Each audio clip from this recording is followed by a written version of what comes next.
I think that what I was raised with was simply Christ died on the cross to make possible my forgiveness of sin, so that when I said yes to Jesus and asked him into my heart, my sins were sort of flushed down the toilet, and now I could start over again. Yeah. And every time I sinned, I could do the same thing over again. I could go back to the Lord, but each sin I had to do that for. I'd go back to the Lord, and that sin would be forgiven when I confessed it. Mm-hmm. And so the atonement made it possible for God to forgive me on the basis of my doing these things.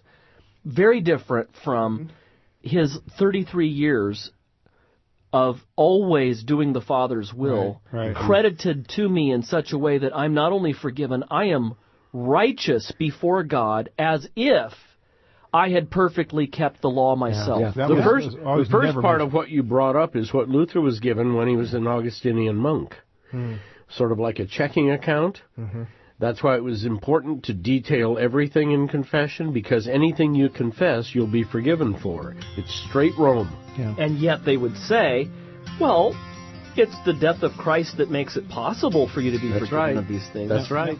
The Protestant Reformer said the doctrine of justification by grace alone, through faith alone, on account of Christ alone, was the doctrine by which the church stands or falls. And that's what we're talking about on this edition of the White Horse Inn. Back in a minute.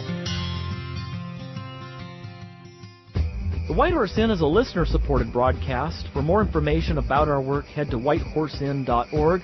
You'll find a lot of articles and book recommendations, information about upcoming events, and also our various support programs. If you're new to the program, sign our online guest book, and we'll send you a free CD and sample copy of our magazine, Modern Reformation. The address, again, is whitehorseinn.org. That's whitehorseinn.org. Would you go to a surgeon who earned his degree online? Would you trust your case to an online lawyer? Of course not. Is ministry any less important than surgery or the law? No, it's more important. At Westminster Seminary, California, we think that face-to-face education with qualified, experienced faculty is essential. Westminster Seminary, California, 888-480-8474 or wscal.edu. Westminster Seminary, California. For Christ, His Gospel, and His Church.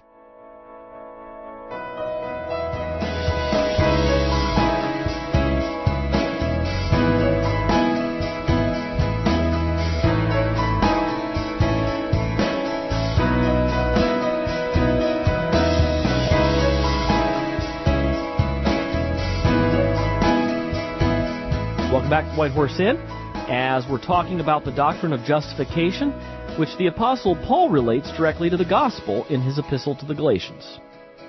Shane once again went to the National Religious Broadcasters Convention recently, and he asked this question along with a few others that we've heard, and this is, the National Religious Broadcasters Association is a subset of the National Association of Evangelicals. These are people who've decided that they're going to go into Christian communications in order to spread the gospel to the ends of the earth. And Shane asked the question, what is the doctrine of justification and how does it relate to the gospel? What, in your opinion, does the Apostle Paul mean by the doctrine of justification? Justification. Are you talking like the justification through Christ? Okay, we are justified before God because of Christ and what He did. We can stand before God and we can say, hey, I'm your child, because in the bad stuff I've done doesn't matter, because Jesus died for me and His blood and His love covers me. What does Paul mean by the doctrine of justification? Are you familiar with the doctrine, and if so, how would you summarize it? I am not. I'm ashamed to say I'm not. I should be, but I don't know if I could give you an answer to that. I guess I'd say justifying what you're saying. Can you justify what's really happening? Not, believe what I'm saying just because I said it. Well, oh my goodness. I don't even know how to answer this. I think for me, just to be able to say that I'm standing here and I can be called a child of God because of the faith that I have and just putting my trust in God. Justification is what declares us to be righteous. And it's nothing that we've done. It's only what Jesus did through his perfect life that we have been given the right to sort of just grab his coattails and sign on and accept his sacrifice as payment for our sins. And that justifies us, what he did. I have no idea. And I would be hesitant to argue theology with you. So, yeah. In the book of Romans and the book of Galatians, the Apostle Paul talks about the doctrine of justification. Are you familiar with the doctrine? And if so, how would you best summarize what it means? Probably you would have to explain that just a little bit, because I'm not quite sure where you're coming from. The doctrine of justification, have you never heard of it? I probably have, but maybe not put in just in that terms. I look at justification just as if I haven't done it. And the covering, and I don't know if that's what you're talking about or not, okay? Because Jesus' sacrifice on the cross and his covering of the blood on us, it covers us just as if we had never sinned.